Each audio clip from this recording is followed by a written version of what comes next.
Hello everyone and welcome. I am Brittany Johnson with Be Design. I'm an interior designer, course creator, podcast host, artist, homeowner, and many more unofficial titles. But today I am talking about design, and I have been in the interior design and home building industry for over 13 years. I know a little bit about building dream homes, and I help people do it every day. I like to be efficient, fun, and informative, so let's just jump right in and talk about how most of you are making material selections for your new home build. Let me guess, you decided you wanted to build a house and you found a contractor that you like. Someone's putting together some plans for you. So in the meantime, your contractor tells you to go to such and such a showroom and pick out your plumbing fixtures. They'll help you and then that'll be done. So then to this showroom and to that showroom until you have everything selected, and down the road we go.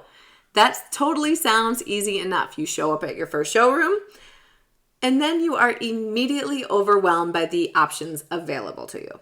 You stand there with that deer in the headlights look until a salesperson finds you. And hopefully it's a good one. They usually are, but I've had some doozies. So be careful out there. But this person is now going to walk you around and help you pick out all of your finishes and fixtures or whatever it is that you're looking for at that showroom. Except you have no idea what you want. You are barely into the home building process and you jumped right into the nitty-gritty details. So now this poor salesperson has to start from square one and lead you through this entire process. If you thought you were overwhelmed before, wait until you find out that this isn't even all of it. There are catalogs and finishes and options with options. There is so much to sort through. You will get overwhelmed, discouraged, and probably tailspin into the self-doubt spiral. How can I possibly do this? I'm already overwhelmed. So then you rely heavily on your salesperson to guide you through their area of expertise, which is fine because that is their job, but they only have a vision for that part of your home. The cabinetry, the lighting, the furniture, whatever it is. So now you go to your next showroom, and you start this whole process over with another salesperson who has another set of opinions and style and taste. You cannot have 5 different people designing your home independently and expect it to come together in a cohesive manner. You have to be leading this project. You have to know where you are going so that these salespeople and showrooms can support your vision. I can't give you directions if I don't know where you're going. You could hire the best travel planner in the world, but if they don't know anything about you or what you consider a vacation, how can they plan your dream trip? They can't. Spend the time up front figuring out what you need in a home. Get inspired. Hire a team that specializes in what you love. Go to the showrooms that are tailored to your style. You can make this easy on yourself if you are clear on what you want. The problem is indecision. Finding that perfect floor, but still feeling unsure if you love it enough to keep it forever. The problem is not the floor.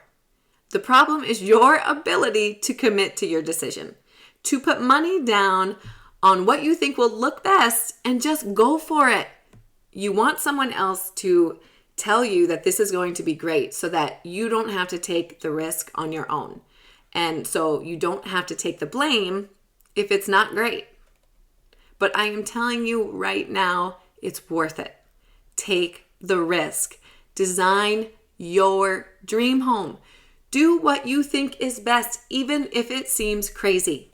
Even if it's not like everyone else.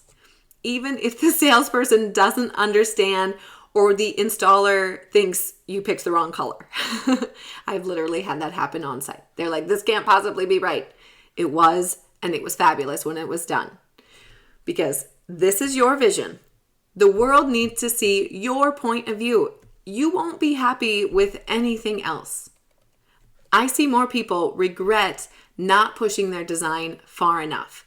Left wondering how much cooler would it have been if I would have gone all black or bigger scale or added that wallpaper or that wacky light fixture or didn't add anything at all.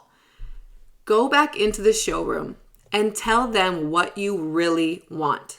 Paint a picture of the home that you want to live in. Bring pictures, describe the function, give them everything they need to hit a home run. Let them do their job to the best of their ability, and you will get a better home for it. But you need to do your job. People are here to help, but you need to bring the vision. If you want to learn more about my process and building your dream home in general, check out my website, www.b-design.us. There's a project checklist, a podcast, and so much more to support your journey towards designing your dream home.